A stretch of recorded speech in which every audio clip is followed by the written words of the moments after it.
This month, we're talking about the school experience. We tap into artificial intelligence to find out what Ontarians have been saying about the past 2 years of learning in a pandemic. We catch up with Erin Kelly of ASI Symbolics to find out what Polly has picked up.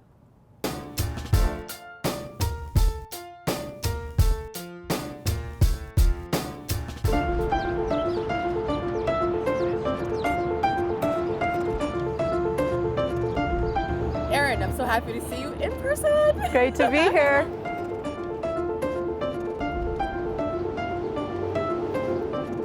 Over the past 2 years, a lot of people have been talking about education. What has Polly found? Polly has found that there's quite a bit of positivity around education innovation and online education. And that's because now people have lived that experience, and they lived it in an emergency way. So what parents are saying online is, hey, I'd like the good parts about online learning and any other kind of innovation that we can have if we can address some of those isolation and mental health concerns. I have read stories about kids who are benefiting from being online, even kids within the Black community saying that they learn better online because they don't have to face the microaggressions that they might face in a school environment. Those communities are actually saying we did better in this environment than we did in the regular classroom. And one of the things that you have to understand is education in Ontario wasn't really working well, according to parents, before COVID.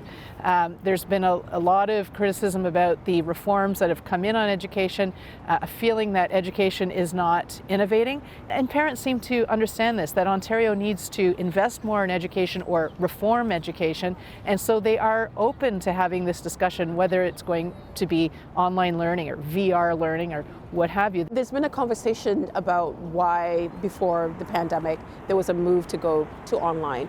And I think one of the general sentiments was that this was a way for the government to save money. Does Polly pick any of those conversations up?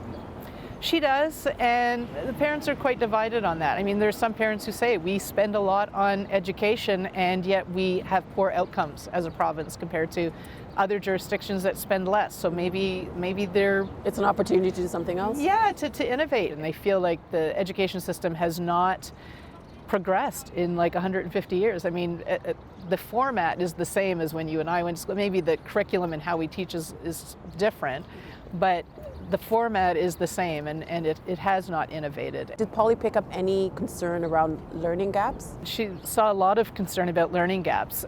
We're not seeing consistently that people are blaming online learning, simply that there are learning gaps, that and everybody thinks everybody else is being left behind, which is kind of interesting. Polly picked up some threads around educating kids with disabilities, specifically that they had trouble during the pandemic, and even before the pandemic, they faced accessibility barriers. What did Polly pick up? If you remember, before the pandemic, there was the cuts to programs or changes. I don't know that they were, reallocating money or whatever to children with autism and things like that. People are talking about that again, but people are definitely saying that any kind of innovation has to really consider children who have learning disabilities, challenges. The teachers need support, the parents need support, the kids need support. And for a lot of these kids, online learning in particular may not work, and they might need other types of innovations. And people are saying, why are we not seeing this being introduced more? Why is it kind of niche things? Like, we should be understanding that kids have different ways of learning and innovate so that it's not everybody sitting in rows in a classroom assuming that we all learn the same way. We don't. We know that we don't. That chat was part of the thread with Nam Kiwanuka.